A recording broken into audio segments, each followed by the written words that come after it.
Hello everybody, Mike Tanik here, and welcome back to the Communist States of America. Now, from where we last left off, have skipped ahead ever so slightly. I took the liberty of editing out about, I don't know, close to a year's worth of staring at the map, doing nothing. Because as it turns out, playing with the Communist States of America can be very boring to start out with. And I wasn't having the most fun, so I am not going to subject you guys to that either. So, with that being said, let us continue moving on, and I will explain to you the things that happened in the meantime. Really, the only major developments were primarily technological, and that is that we upgraded our artillery to improved artillery, level 2, and we replaced the M1 Garand with the M1 Thompson. Yes, the M1 Thompson, which you've never heard of before. Also, what did we do over here? Okay, yeah, we've just been building ships and building our House support and Senate support back up so that we are able to come over here and replace this undisturbed isolation, which has been driving me insane this entire time. And rather than go to civilian economy, we are going to go to early mobilization. That is going to help our war efforts in many ways, not just the ones listed there, but it will also make it a lot easier for us to go to war. Now that we are officially communist, we don't have to be bound by those silly rules of democracy and being a beacon of freedom. No, we don't have to do any of that. So, as you can see, we have prepped our two armies. The first one led by Omar Bradley, the second by good old George S. Patton. As a matter of fact, I got one light tank brigade, and I will add that to Patton's army. And while I'm at it, I didn't want to do this off camera because I like editing the divisions on camera so you guys know exactly what we're playing with here. Now, the thing that I was kind of wondering what to do with here is which support company to add, because I did want to add a support company, and for these guys I feel like I'm going to add a support artillery company, just for the fact that having support artillery rather than motorized artillery, it's just going to have a less of an impact on the overall unit behavior. So I am going to do that, and they are definitely going to need that. And we're on the cusp of being able to add some more regular regiments on this side, which we will do shortly. Because as you can see over here, we are down to what I consider at least starting out to be the ideal unit, which is pretty standard loadout. It's the 7 infantry, 2 artillery. That gives you a combat width of 20, which is a good solid width that you should aim for early game. And for support companies, I'm doing the engineer and artillery. And later I would like to add support anti-air once we actually get to that point where we need to be worried about, air attacks against us. The Marines are admittedly a little bit light. I do not like how they are built right now.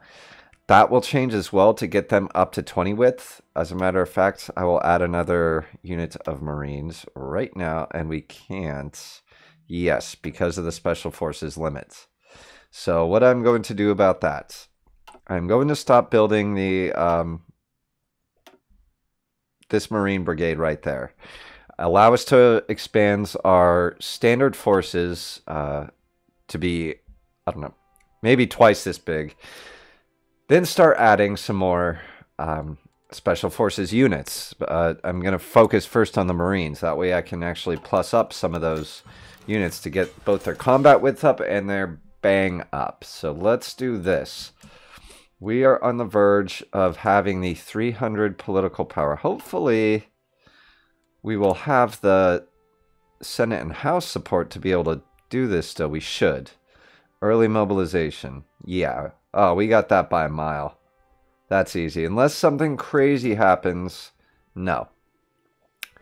Alright, so here we go. early mobilization. This is going to, oh my god, this is going to be infinitely better. Not only for our consumer goods factories, 50% of our factories are useless to us now, our civilian factories. That's going to go down to 30%, which for us will be huge considering the number of civilian factories we have. And all of these other things are awesome too. We're going to get rid of that limit to the, what is it, the world tension as well. That is the big one that I'm trying to dispose of. And not only that, okay, well, there goes all of our Senate and House support. That's fine. I can live with that, guys. Can you live with that? I can live with that. Because now we are not being whooped by them to tell us what to do, how to run my communist country, because my name's Earl Browder. All right, so we got a free military factory. So I really want to get our infantry equipment up because, well, all we have is infantry right now, save for this one light tank brigade, and even that is half infantry. So we're going to plus that up. Now, we need more building projects now that we've done that. So, what to do? There are a couple places where I would like to increase the infrastructure. Namely, I want to kind of finish off Pennsylvania for that extra iron. As well as, where was the other one? I was going to plus up for the resources. Pardon me, New Mexico for the aluminum, and we will do Utah for the tungsten. Now, after that, what are we going to do? So, it's only going to be so long before we start to cross swords with the allies. So, what I would eventually like to do is have a neat row of defensive, well, all kinds of defensive structures, if we need it, along the eastern seaboard, and possibly even up by Canada. But if we go to war with the Allies, Canada is going to be pretty easy to push over. So mostly what I want is coastal defenses, and of course I want to get my anti-aircraft up along the eastern seaboard and along the northern border with Canada. But for now, we don't really need a whole lot more than what we are doing down here. Because this is going to be an offensive war. Mexico is not going to stop us. So this is my long-winded way of saying we are building more military factories. One in Texas, one in California. Where else is the infrastructure high? Pennsylvania. And, pardon me, New York. That should do us for now. So, let us see. We need 11 more political power to start justifying a war goal against Mexico, which is terrible because we're at -8. So let's go ahead and cancel that for now. Yeah, we can leave off on that for now. I do want to be able to... Well, really, all I'm going to do is I'm just going to justify a war goal against one particular province, and then we are going to go ahead and annex them because we're communist and we can. Okay. Right, the other technological marvel was that I got the first medium tank, the M3 Lee, which I am not going to build any of. Just for the fact that it's not even worth it. By the time we get to a point where we're fighting people with serious tanks, I will have the Sherman. Pardon me, and a lot of them. Man, guys, I lost my voice. I went on that nature hike yesterday, and something about it just killed my throat. I know it wasn't allergies, but my goodness gravy, am I kind of paying for it now. I almost decided not to record a video today, but that would make it 2 days since I last recorded, which is unacceptable.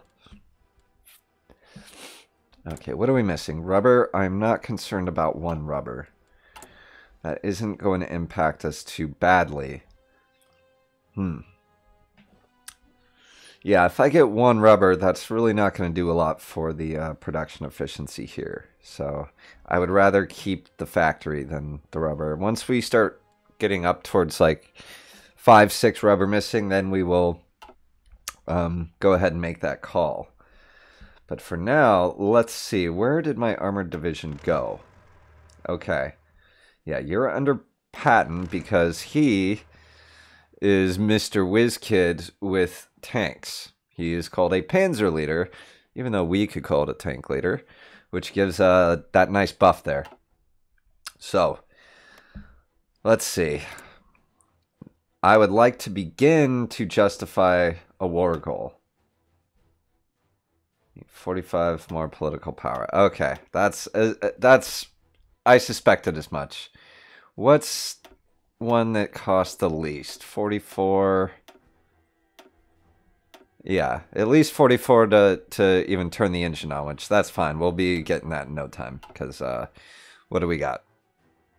We do have the medium lobbying effort going to secure some more, particularly the House support. The Senate, we're golden on. We could get away with murder practically. So let me make sure that, yeah, Mexico is not a member of any faction, nor do they have any friends, which makes them about to be hosed, and I'm actually really happy about that. Now, I did actually want to start to try to build up a faction. I'm not going to be joining the Comintern or the any of the other communist factions. I want to start my own. And I would like to have Paraguay on board because, as you can see, they're centrally located here, which I'm not going to attack any of these countries until I'm close enough to support Paraguay. So I'm not too worried about them defending themselves. Oh, beautiful. Construction 3. That is wonderful. So let's go on to excavation. And we get one more as well. And I would like to... Can we do any more airplanes? No, not really. Do I want heavy fighters yet? You know what? I may as well start to get the heavy fighters. Because eventually here I will be producing bombers. And those go pretty far afield. And there's just no way my standard fighters are going to keep up. So with Paraguay, anyway, I want to start to really get buddy-buddy with them. But I want to do it without spending any... actually, we can do a non-aggression pact. That'll bump things up. So where does that place us? I would like to see how far away we are from creating a faction, actually, with these guys. And if we could... I mean, we could offer military access. It wouldn't do anything practically, but what I'm trying to do is just any which way we can to, okay, neither they nor we are at war. So that's not going to happen until at least I get, killing somebody, essentially. That's what it's going to take. And that works. That's fine by me. So, here. Let me make sure we have our naval forces squared away for this. We have our 12 subs down here, who do not have a commander. There we go. You need a commander.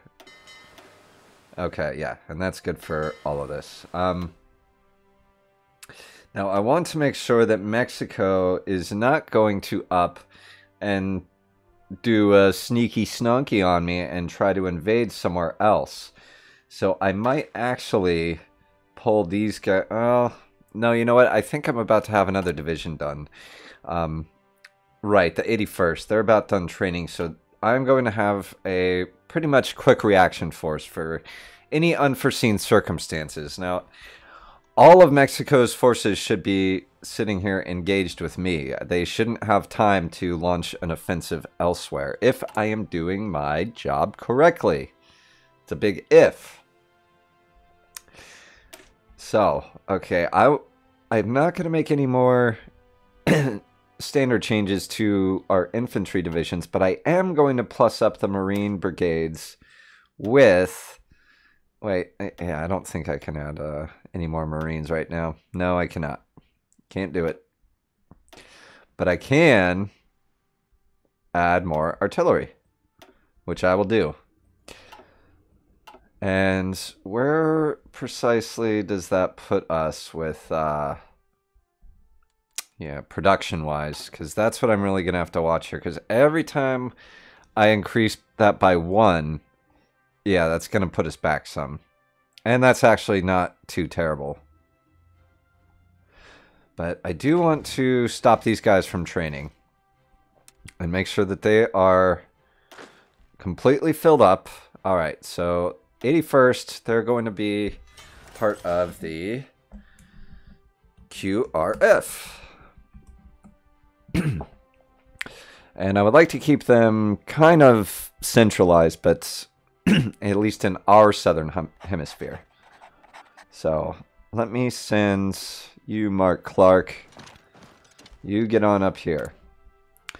We're going to, I think, still stick with upping the Thompsons. Man, this is climbing really painfully slowly.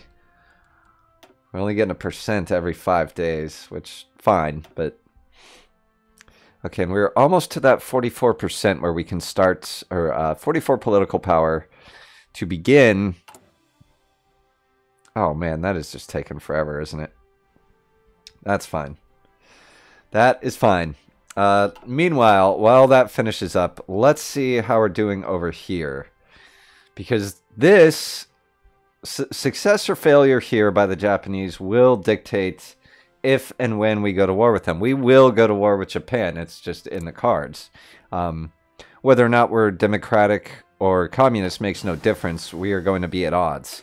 So if I can get them to a point where they're winning and they're driving pretty far into China, that is when I'll attack, because it's going to basically whiplash their forces, and that's just going to be that much more time we have to basically pick apart either their islands or their homelands while they're scrambling to get those divisions back out to the coast and then seaborne wherever it is that we are going to be. So I'm actually kind of glad that they have gained some ground, a tiny bit of ground, and seem to mostly be on the offensive still, except for up here. But up here is just a mire.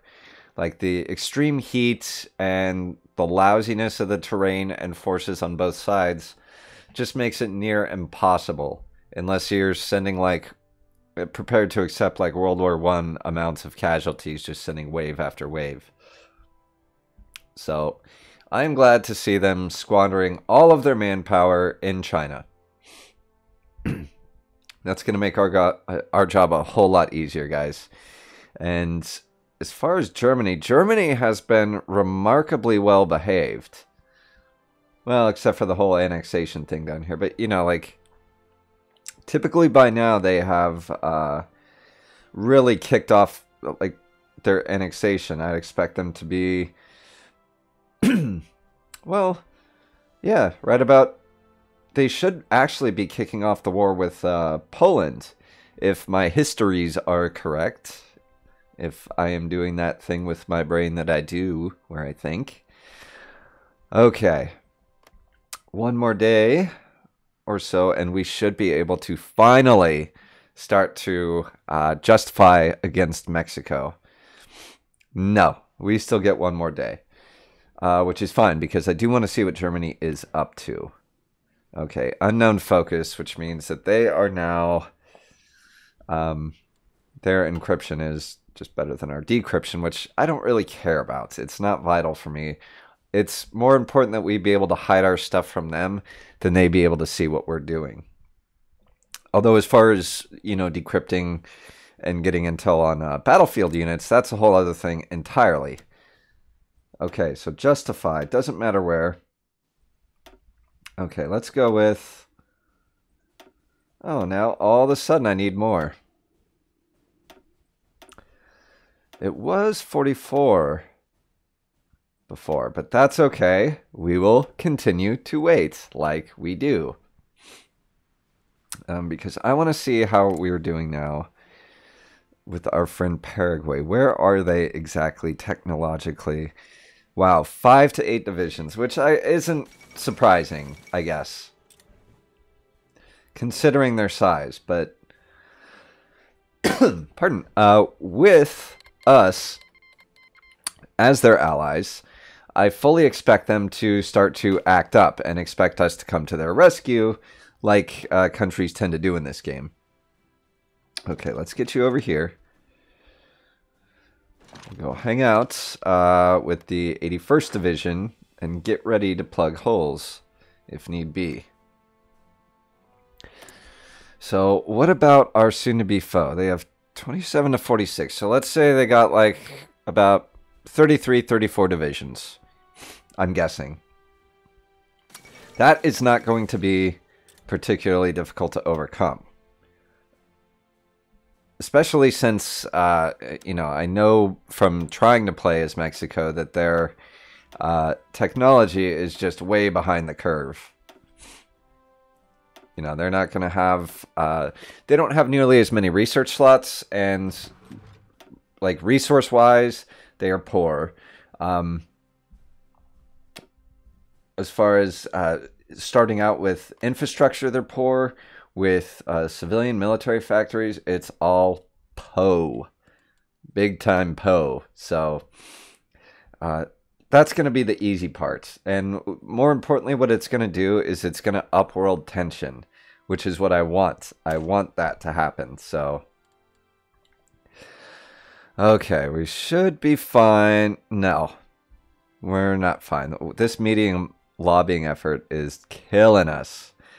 I'm starting to wish I had waited on that, because I'd rather be doing a national focus than the medium lobbying effort, but no worries. We're fine. So, we may now justify a war goal. Let's do Guerrero. Why not? Can we do Mexico City? Yeah, why not? We'll take their capital. Alright. Oh. Ouch. Ouch, guys. 265 days. That's okay. We can make ourselves busy in the meantime. Okay, we're still getting plus 0.25 a day. Ouch. Yeah, that is going to take a while. And that is also another reason. Can we send volunteers here? Yes, we can. And how many can we send? 3. Fine. That is fine, because I want to at least get started fighting the Japanese. So we're going to take, why not, these 3 guys right here. Start your own army. We'll call them JV for Japanese volunteers. And let's get, let's see, who's not very good? I want to train up another like level 4, level 5 general. So let's do Truscott here. And we are going to send our guys. They're going to get killed by attrition from, probably just from not being climatized. Although they are on the Mexican border. So let's do, I think we'll be okay. And this way, I mean, the Japanese actually do seem to be making headway. We can kind of bog them down. And potentially, ooh, they're landed in seaborne invasions now. Huh. Interesting. See, I thought they didn't start that necessarily until later on, but this is good because, as you can see, you know, they're just going to get surrounded and cut off. And that's fine. Okay, so we just got up to 50. Oh, wow. Good. We are doing good. What will it take for war propaganda? More than 50% world tension, which we are almost at, which I love. So yeah, oh, Yeah, Japan is making some headway here. This line from Jinan onwards is actually expanding. So what I would like to do is, as soon as, my guys actually land, is I'm going to take them and just cut off Japanese units wherever I can. That's going to do a few things. One, civilian factories. One, that's going to get us some captured equipment. And two, that is going to continue to bleed them dry. As we do that, they're going to force more and more divisions into production, and that's just going to strip them. Ooh, U.S. Penny. Evacuating civilian. Do we want this? Huh. We could go to war with Japan right now. I forgot about this. Yeah, we're going to do that. Yep. I've never done this particular choice before, so I'm going to read this. Tensions running high between blah, blah, blah. The recent Panay incident has spun out of control. Outrage in the Communist States of America has led to several prominent politicians to demand an immediate reprisal against Japan. As you should for my Panay, whatever happened there. American media has been awash with ever new stories of Japanese atrocities, some true, some exaggerated, some entirely made up, like we do. With the two great powers on the brink of war, few observers still hold hope that the situation can be stabilized. Oh yeah? Remember the Panay. Never, the Panay. Panay? Panay. Never forget. You know what, Mexico? You might just have to wait.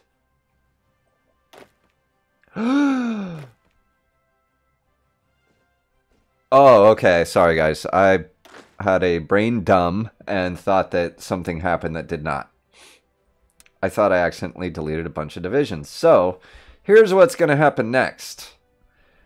We, my friends, are going to Hawaii. That's the good news. The bad news is from there, we are likely all going to die.